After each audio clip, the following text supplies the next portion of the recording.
പ്രിയമുള്ളവരെ, ഇതാ നിലവിൽ ഹൈവൻ്റെ പണി തുടങ്ങിയതിന് ശേഷം NH 63ൻ്റെ പണി തുടങ്ങിയതിന് ശേഷം നമ്മളെ കച്ചവട സ്ഥാപനങ്ങളുടെ അവസ്ഥ എങ്ങനെയാണ്? കാരണം ഇഷ്ടംപോലെ പാർക്കിങ്ങിനൊക്കെ സ്ഥലം ഉണ്ടായിരുന്ന സ്ഥലമാണ്. പക്ഷേ ഇപ്പം എന്തായി, പൊളിച്ച് മാറ്റേണ്ടി വന്ന്. അപ്പോൾ നമ്മുടെ സ്ഥലം പോയി. അങ്ങനെ ഇതാണ് നമ്മൾ സിമൻറ്റ് ഗോഡൗണ്. അവിടെ ഇരിക്കുന്നത് നമ്മളെ നായന്മാർമുലയിലെ പരിധിയിലെ ചുവട്ട് തൊഴിലാളികളാണ്. ഈ ചുമട്ട് തൊഴിലാളികളോട് നമുക്ക് ചോദിക്കാം, എന്താണ് നിലവിലുള്ള അവസ്ഥ, എങ്ങനെ നിങ്ങളെ പണിയെല്ലാം? ഇപ്പോൾ നിലവിൽ അരിയും ചാക്കും കച്ചവടമെല്ലാം കുറഞ്ഞ ശേഷം അതെല്ലാം കുറവായിരിക്കും, സിമൻറ്റ് വരുന്നത് കുറവായിരിക്കും. അപ്പോൾ അങ്ങനെയാണെങ്കിൽ നിങ്ങളെ എങ്ങനെയാണ് ബാധിച്ചത്? ഈ കച്ചവടത്തെ ബാധിക്കുമ്പോൾ നിങ്ങളെ പണീനെ ബാധിക്കും സ്വാഭാവികമായിട്ടും. അങ്ങനെ ബാധിച്ചിട്ടുണ്ടോ? ഈ റോഡ് വികസനം വന്നതുകൊണ്ട് നമുക്ക് പണി വളരെ കുറവാണ്. പിന്നെ ഇവിടെ റോഡ് സൈഡിൽ വന്ന് ചുമട്ട് ഇറക്കാനും കയറ്റാനും ഒന്നും പറ്റില്ല. കയറ്റിറക്കുന്നത് വലിയ ബുദ്ധിമുട്ടായതുകൊണ്ട് പണി വളരെ കുറവാണ്.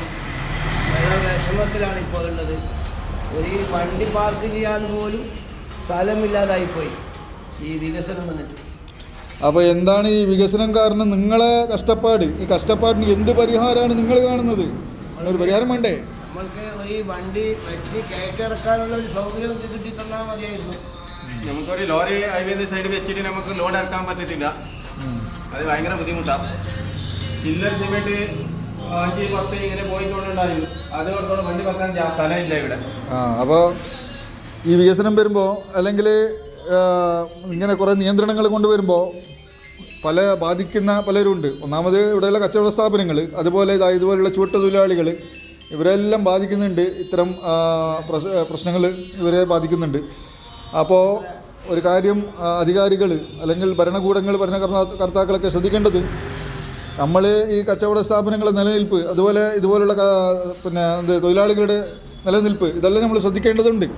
അപ്പോൾ ഇങ്ങനെയുള്ള ലോഡ് ഇറക്കുന്നതും കയറ്റുന്നതൊക്കെ കണ്ടു കഴിഞ്ഞാൽ നിങ്ങൾ ദയവ് ചെയ്ത് അവരെ ബുദ്ധിമുട്ടാക്കുന്ന രീതിയിൽ, അവരെ ഉപദ്രവിക്കുന്ന രീതിയിലൊന്നും ചെയ്യരുത് എന്നുള്ളൊരു അഭ്യർത്ഥനയുണ്ട്. ഇതാണ് ഇന്നത്തെ വീഡിയോയിലൂടെ നിങ്ങളെ അറിയിക്കാനുള്ളത്. അതല്ലേ, പറഞ്ഞുണ്ടോ?